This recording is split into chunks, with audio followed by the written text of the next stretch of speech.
네, 지금부터 예고해드린 대로 김종인 전 국민의힘 총괄선대위원장과의 인터뷰를 갖도록 하겠습니다. 전화로 연결돼 있습니다. 나와 계시죠? 예, 네, 좀 어떻게 쉬셨어요, 위원장님? 예, 네, 뜻이 안 맞으면 헤어질 수밖에 없는 것이다 이렇게 말씀을 하셨던데요. 그렇게 뜻이 안 예. 맞았던 겁니까? 그 과정에서? 아니, 결과적으로는 뜻이 안 맞은 그 결과가 돼버린 거죠. 그동안에 선대위 효율적으로 운영을 하기 위해서 약간의 조직 개편을 하자고 합의를 해가지고 해보니까 네, 그것만 가지고는 되지가 않아서 예, 그래서 선대위를 전면적으로 개편하지 않으면은 안 된다고 생각해서 선대위 전면 개편을 하자고 내가 3일날 얘기를 했던 거예요.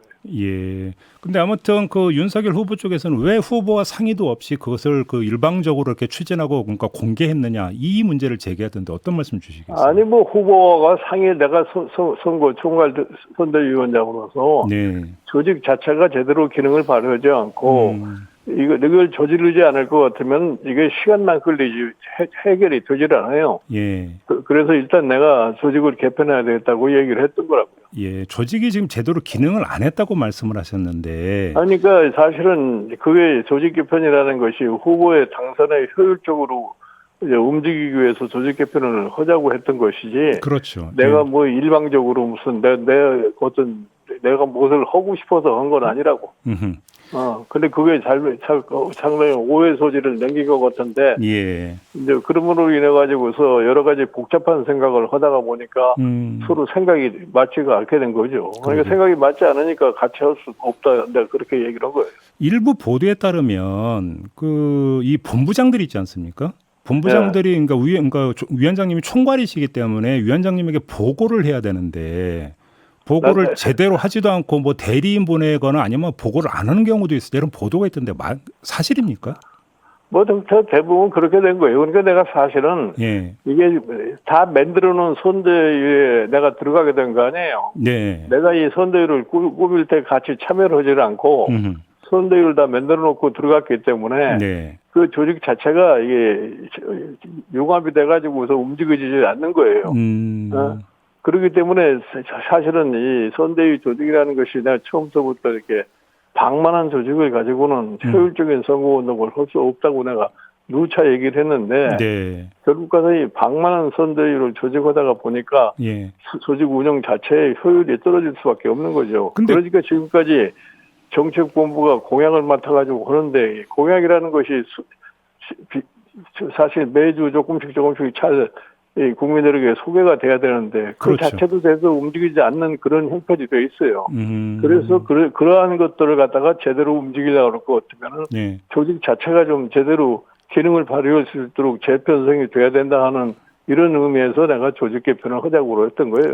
그런데 그러면 그 조직이 방만하게 꾸려졌던 이유가 이래서 윤석열 후보가 좀 정치판을 제대로 못 읽어서 그런 겁니까? 아니면 다른 특별한 이유가 있었던 것으로 봐야 되는 겁니까? 어떻게 봐야 되는 겁니까? 나도 잘 모르겠는데 예. 우리 지금 윤 후보께서 사실은 정치를 처음 해보시는 분 아니에요. 네네. 그러니까 그 주변에서 한 몇 달 동안 소위 우리 윤 후보에게 정치적인 조언을 하는 사람들이 그런 사람들이 그런 식으로 선대 운영 선거 본부를 만들자고 아마 제의를 했고 그거를 후보가 받아들였기 때문에 그런 조직이 생겨난다고 봐요.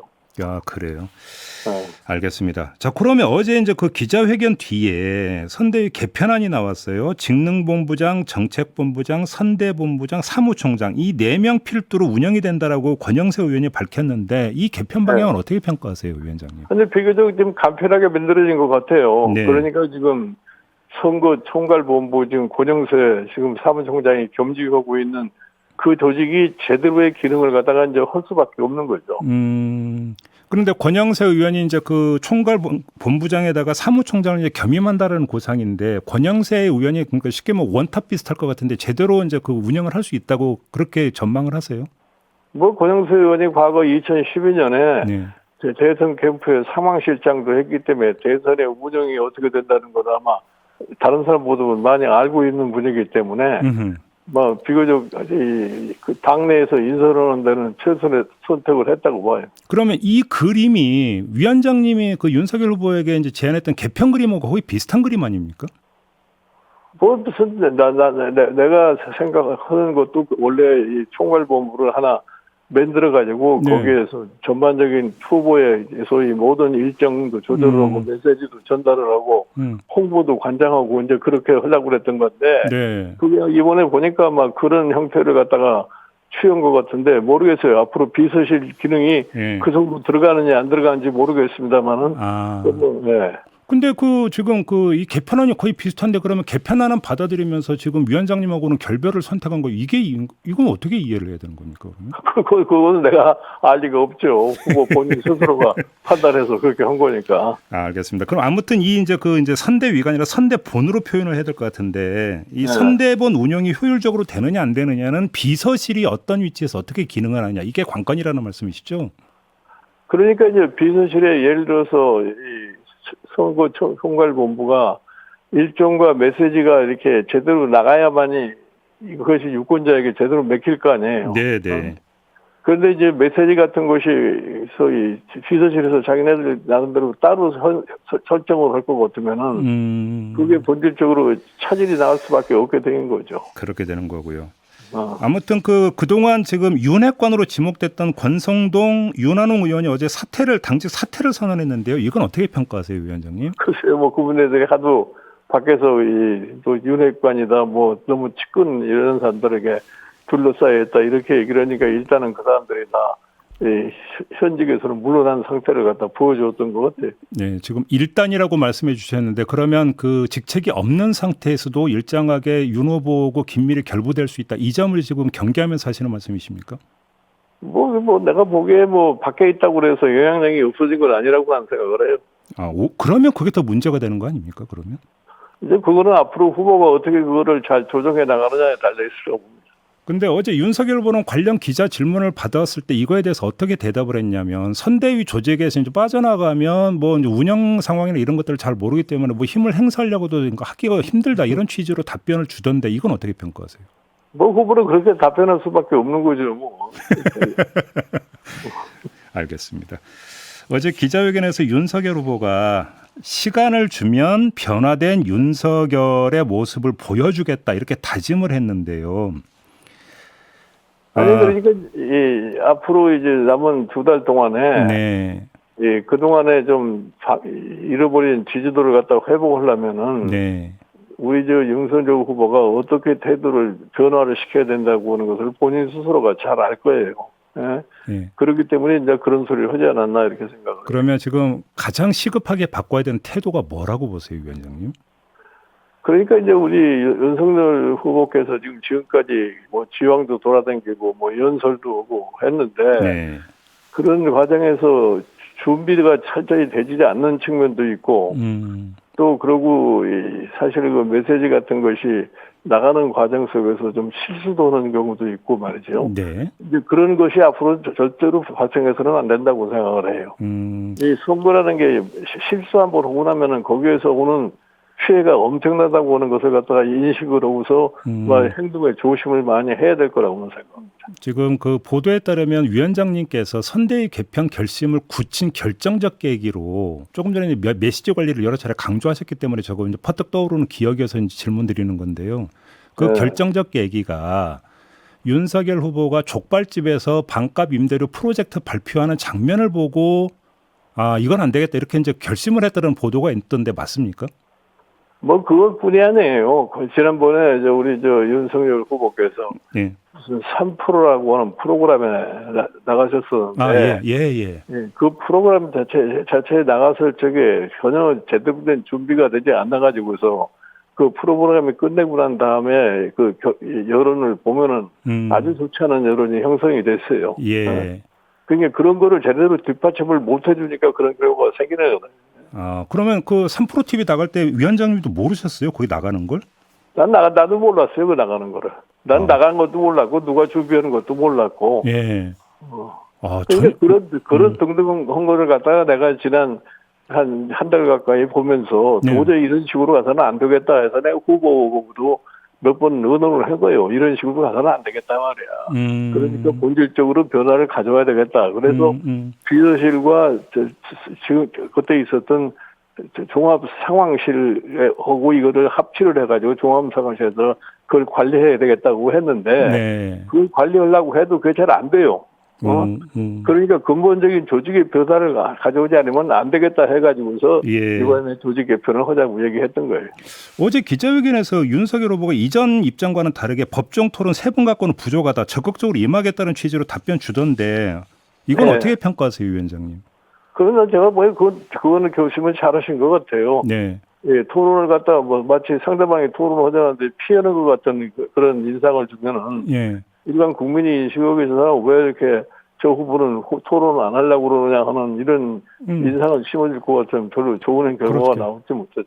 근데 그 토론에 임할 준비는 충분히 되어 있다고 평가하세요? 조금 전에 3프로TV 말씀하신 걸 보면 아직 부족하다는 평가이신 것 같은데. 아니 그러니까 이제 그런 토론에 임하려면 이제 준비를 좀 철저하게 해야 되겠죠. 그렇죠. 예. 그러니까 이제 그래서 사실은 이 새로운 조직이 필요하다 이랬던 얘기를 했던 거예요. 알겠습니다. 큰 틀에서 윤석열 후보의 지지율이 이제 계속 하락 추세였잖아요. 위원장님은 네. 그 원인, 가장 주된 원인이 어디에 있다고 보시는지가 궁금한데 그게 가장 큰 게 메시지 관리 문제였다고 보시는 겁니까? 메시지 관리뿐이 아니라 여러 가지 요인이 복합적으로 나와가지고서 지지율이 내려간 건데. 네. 그래서 지금 사실 이제 11월 5일 날 후보로 확정된 당시에는 지지율이 이재명 후보하고 한 15%까지 많이 벌어졌었는데 네네. 지난 2달 동안에 까먹은 게 한 15% 가까이 까먹은 것 같아요. 그래가지고서 내가 예측을 했을 적에 11월 말 한 번 변화가 있을 거고 12월 말 변화가 있을 거라고 생각을 했는데 예. 그 변화가 그대로 이루어지고 있는 거예요. 그래서 12월 말에 사실 내가 예측하기에는 한 5% 정도 뒤질 수밖에 없을 거라고 이렇게 생각을 했는데 그 차이가 지금 나타났어요. 예. 그거를 그와 같은 현상을 보면은 이거를 1월 말 소위 구정초에 다시 또 하나의 변곡점이 나올 텐데 그렇겠죠. 그때까지 잃어버린 지지도를 갖다가 회복을 하려면은 뭐를 해야 되겠다. 그러니까 지금까지 운영 자체가 잘못됐기 때문에 그런 형태가 나타났으니까 네. 그거를 만회하기 위해서 1월 안에 그걸 만회하려고 할 것 같으면 현재 조직 가지고는 안 된다 생각을 해서 조직 개편을 하자고 그랬던 거예요. 그러면 지금 위원장님께서 보시기에 윤석열 후보가 대선 승리로 가기 위해서는 늦어도 구정 그 연휴 전까지는 이재명 후보에게 다시 따라잡아야 된다 이런 말씀이신 거죠? 당연히 그런 거죠. 그래요. 근데 어떻게 이제 그렇게 따라잡을 수 있다고 전망을 하세요? 모르겠어요. 지금은 지금 새로 된 지도부가 어떤 형태로다가 그거를 만회하려고 하는 거는 두고 봐야 되죠. 그래요.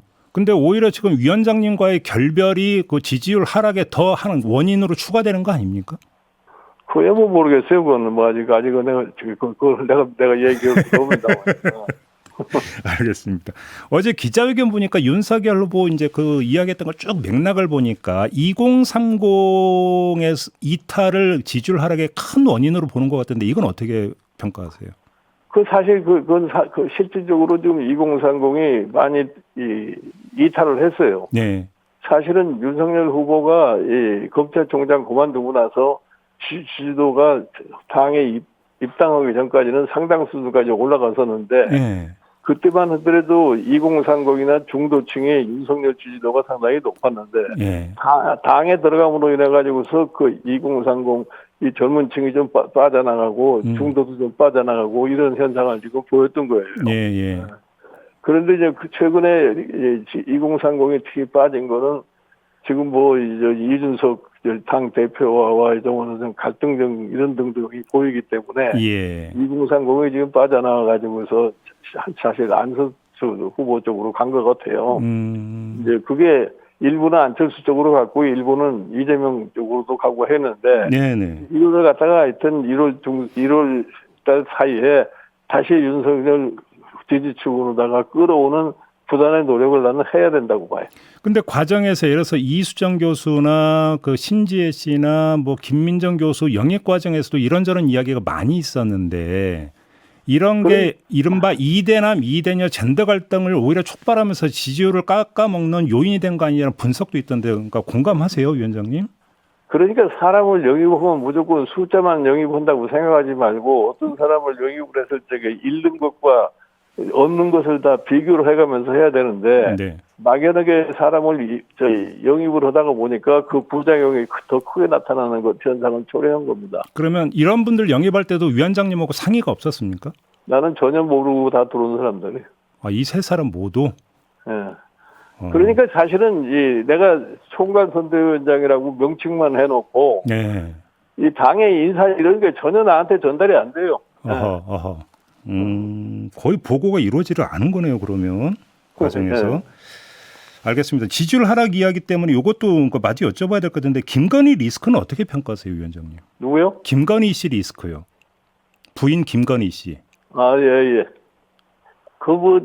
부인 얘기는 뭐 일단 한번 국민한테 사죄를 한번 했고 네. 실질적으로 그분이 지금 현재 건강 상태도 좋지 않은 이런 상황이기 때문에 노출이 잘 안 되고 있는 게 사람들이 궁금증을 가지고 있는 거지만 네. 내가 보기에 부인 자체가 무슨 대선에 큰 영향을 미치려고 생각하지 않습니다. 아, 그렇게 보세요? 네. 아무튼 김건희 씨가 이제 대국민 사과를 하지 않았습니까? 그럼에도 네. 불구하고 여론이 호전된 것 같지가 않은데 그 이유가 어디에 있다고 보세요? 글쎄, 그건 뭐 국민들의 생각이 그러는 걸 갖다가 내가 뭐라고 판단할 수는 없어요. 네. 그래요? 그러면 오히려 김건희 씨 리스크가 좀 일정하게 오히려 크게 작용하고 있다고도 봐야 되는 거 아닙니까? 그러면 오히려 거꾸로? 내가 보기에는 다소는 작용했는지 모르지만 그 자체가 그렇게 대통령 선거를 좌우할 정도로 크게 작동을 하리라고 보지도 않아요. 아, 그렇게 보시는 거고요, 위원장님은. 근데 관련해서 좀 김건희 씨 관련해서 하나 좀 보도가 있어서 좀 확인차 질문 드리고 싶은 게 있는데요. 네. 김건희 씨하고 위원장님의 이제 부인 되시는 김미경 교수하고 긴밀하게 소통을 해왔다는 보도가 일부 있던데 맞습니까? 긴밀하게 소통 했다기보다는 한두 번 얘기를 하고 한두 번 만난 것 같아요. 아, 그래요? 예를 들어서 보도를 보면은 작년 11월 24일에 위원장님하고 윤석열 후보의 만찬 회동이 있었던 것도 김미경 교수님과 김건희 씨의 합작품이다 이런 보도도 있었고. 아니요. 그거는 그냥 날조된 보도고. 예. 그런 그렇게 부부가 한꺼번에 만난 적이 없어요. 아, 그래요? 예. 아무튼 그러면 김건희 씨가 김미경 교수님께 연락을 해서 정치 문제 상의하고 부탁하고 이런 관계는 아닌 겁니까? 아니, 무슨 정치 문제를 상의해서 부탁하고 그런 수준은 아니에요. 아, 그런 수준은 아니다. 알겠습니다. 이준석 대표의 거취에 대해서는 어떻게 해야 된다고 생각하세요, 위원장님? 나는 이준석 대표의 거취에 대해서는 이러고 얘기할 게 없이 이준석 대표는 국민의힘에 지금 대표가 돼 있고 윤석열 후보가 국민의힘 후보니까 이준석 대표는 윤석열 후보가 당선되도록 최선의 선거운동을 갖다가 해서 당선을 기필코 만들어야 된다는 이런 각오로 선거에 임하면 안 된다고 생각을 해요. 네. 근데 윤석열 후보가 이준석 대표로 품지를 못하는 거 아니야 이런 지적도 좀 있던데요. 아니 그러니까 나는 그거를 빨리 좀 해소를 해야 되는데 이준석 대표가 꼭 선대위에 들어온다고 해서 선거운동을 할 수 있는 건 아니라고요. 예. 이준석 대표가 당연히 당 대표로서의 당을 총괄하면서 선거운동을 지휘해야 할 의무가 있는 사람인데 이준석 대표 다른 생각을 갖다가 할 수는 없는 사람이라고. 그리고 이번 대통령 선거가 잘못되면은 이준석 대표의 소위 정치 생명에도 문제 있을 뿐 아니라 당 자체에 존폐도 나는 문제가 있다고 생각을 하는 사람이에요. 그러니까 이준석 대표는 모든 것을 다 초월해서 윤석열 후보가 대통령에 당선할 수 있도록 자기의 최선을 다하는 것이 아마 대표로서의 난 의무라고 생각하기 때문에 난 그렇게 하리라고 생각을 해요. 아, 그렇게 할 거라고? 예. 지금 당 존폐까지 언급을 하셨는데 만약에 윤석열 후보가 대선에서 패배한다면 지금 국민의힘이 공중분해된다 이런 말씀이신가요? 아니 그런 게 아니라 대선에서 패하면은 그 다음에 오는 지자체 선거도 희망이 없어요. 네. 예, 그렇게 되면 당이 작년에 4월 15일 총선에 패하고 흔들렸던 거와 마찬가지로 당 자체가 또 흔들흔들을 할 수밖에 없게 돼 있어요. 그렇겠죠. 예. 알겠습니다. 아무튼 근데 당내 일부 의원들 같은 경우는 이준석 대표에게 이제 계속 어떤 경고장을 보내고 있는데 그럼 이런 움직임은 어떻게 평가를 해야 되는 겁니까? 아니 당의 의원님들은 답답하니까 이제 그런 얘기를 하는데 이준석 대표가 완강하게 자기가 대표직을 갖다가 사수하겠다고 하는 이상 문제 해결이 이제 될 수가 없어요. 그러니까 이준석 대표가 스스로 선거에 열심히 뛸 수 있도록 분위기를 그렇게 만들어줄 수밖에 없지 않나 나는 그렇게 봐요. 그냥 당 대표로서 선거를 도울 수 있는 걸 인정을 하고 거기서 관계 설정을 다시 해야 된다 이런 말씀이신 거죠? 네, 그렇죠. 예. 아, 그래요. 근데 어제 이준석 대표가 그 이 지하철 앞에서 인사하는 이런 방안을 제시했는데 거부당했고 그래서 무운을 빈다 또 이렇게 이야기했다고 하던데. 아니 그거는 뭐 저희 후보는 후보 생각이 따로 있고 이준석 대표는 이준석 대표 생각이 따로 있는데 네. 뭐 그와 같은 것을 요구할 것이 아니라 나는 이준석 대표는 스스로가 선거운동 열심히 하면 된다고 나는 봐요. 그렇게 보고요. 네. 지금 그 당 안팎에서 조금씩 이제 그 고개를 들고 있는 이야기가 후보 단일화 얘기잖아요. 안철수 후보와의. 예. 가능성이 있는 얘기라고 보세요, 위원장님? 내가 보기에는 지금 단일화 얘기를 할 단계가 아닌 것 같아요. 지금 괜히 단일화 후보 얘기했다가는 오히려 손해를 볼 수 있는 것이 지금 현재 여건이 아니까 국민의힘의 소위 윤석열 후보는 국민의힘의 그 힘으로다가 네. 윤석열 후보를 당선시킨다는 노력을 갖다가 계속 경중을 해 나가는 것이 뭐 나중에 단일화 얘기가 나더라도 효율을 가져올 수 있지. 지금부터 자꾸 단일화 얘기를 할 것 같으면 오히려 더 큰 손해를 볼 수 있다고 저는 생각합니다. 그 지금 그 위원장님 그 지금 전망대로 그 구정 연휴 전에 윤석열 후보의 그 지지율이 회복이 된다면 모르겠지만 예. 그게 아니고 하락 추세가 지속이 된다면 혹시 2002년 대선 때 민주당에서 나왔던 후단협 같은 이런 현상도 나올 수 있다고 전망하세요? 글쎄요. 나는 이제 그거는 그때 가서 봐야 알겠지만 그건 이제 그때 이제 1월 달이 지나서 구정 이 무렵에 가서 결국 가서 이제 후보들이 알아서 판단하겠죠. 그때는. 그럼 아무튼 그 구정 연휴 때 지지율이 회복이 안 되면 어렵다 이렇게 보시는 겁니까? 정리를 하면? 내가 보기에는 그래요. 아주 구정 때까지 그 네. 지지율이 회복이 돼서 이재명 후보와 이 평행선을 가는 그런 지지율을 갖다가 보여주지 않으면은 선거운동 거기가 2월달 들어가서는 굉장히 힘들 거라고 나는 생각합니다. 아, 그렇게 보시는 거고요. 네. 말씀 나오신 김에 이재명 후보의 지금 선거운동이나 선거 전략은 어떻게 평가하세요? 그분은 하도 뭐 전략이 변경이 많기 때문에 지금 뭐 아주 예측 불허하는 거죠. 예측 불허입니까? 오늘 얘기했던 게 뭐 며칠 후에 다시 바뀌기도 하고 이제 그러니까 예. 변신이 너무 심하니까 도대체 일관성을 찾을 수가 없어요. 그래요? 네, 그러니까 내가 보기에는 이재명 후보가 자꾸 저런 식으로 하면 저 사람이 대통령이 되고 난 다음에 과연 대통령으로서 일관된 일을 할 수 있을 것인가 하는 국민의 의혹이 많이 늘어날 거라고 나는 봅니다. 오히려 그렇게 보시는군요. 알겠습니다. 이제 마무리를 해야 될 것 같은데 어제 윤석열 후보가 기자회견에서 위원장님을 이제 그 말씀하면서 앞으로도 조언을 구하겠다 이렇게 이야기를 하던데요. 이 방송을 빌어서 정말로 다른 건 몰라도 이것만은 꼭 조언을 주고 싶다라고 하는 게 있다면 어떤 걸까요, 위원장님? 내가 지금 현재 상황에서 내가 그런 얘기를 안 하는 게 좋을 것 같고요. 안 하는 게 나을 것 같다는 말씀이십니까? 그건 조언할 생각이 없다는 뜻입니까? 해도 별로 수용을 안 할 것 같다는 뜻입니까? 아니, 나 나름대로 내가 1월 달에 들어가면 뭐를 할 건가 내가 상당히 여러 가지를 외부 교수들하고 함께 당에 지금 선대위 안 하는 사람들하고 많이 준비를 하고 있었는데 예. 네, 지금 이렇게 된 마당에 내가 그걸 가지고서 얘기를 할 수가 없어요. 아, 그래요. 지금 그 말씀이니까 마지막으로 추가 질문 하나만 드릴게요. 이제 정책이 중요하다고 아까 말씀하셨잖아요. 원희룡 그 전 지사가 아마 정책 본부를 이끌 것 같은데 어떻게 전망을 하세요? 글쎄요, 뭐 지금까지 뭐 원희룡 전 지사가 정책 통과를 오면서 본인 나름대로도 고충도 있고 이제 그런 것 같은데. 네. 앞으로 예를 들어 정책이 자기네들 이렇게 공약을 제대로 만들어도 그게 잘 발표가 안 되고 하는 이런 애로가 좀 있었던 것 같아요. 네. 이제 그런 문제가 앞으로 잘 해소가 되면은 원희룡 지사도 자기의 능력을 갖다 발휘할 수 있지 않을까 생각을 하는데 네. 자기네들이 개발한 정책이 자꾸 올라가가지고서 지연이 되고 하니까 좀 알겠습니다. 좀 좌절도 하고 이제 그런 건데 그런 게 빨리 해소돼야 되겠죠. 알겠습니다. 역시 소통이 문제였던 것 같군요. 알겠습니다, 위원장님. 오늘 말씀 잘 들었고요. 여기서 마무리하겠습니다. 고맙습니다. 예, 감사합니다. 네, 지금까지 김종인 전 국민의힘 총괄 선대위원장이었습니다.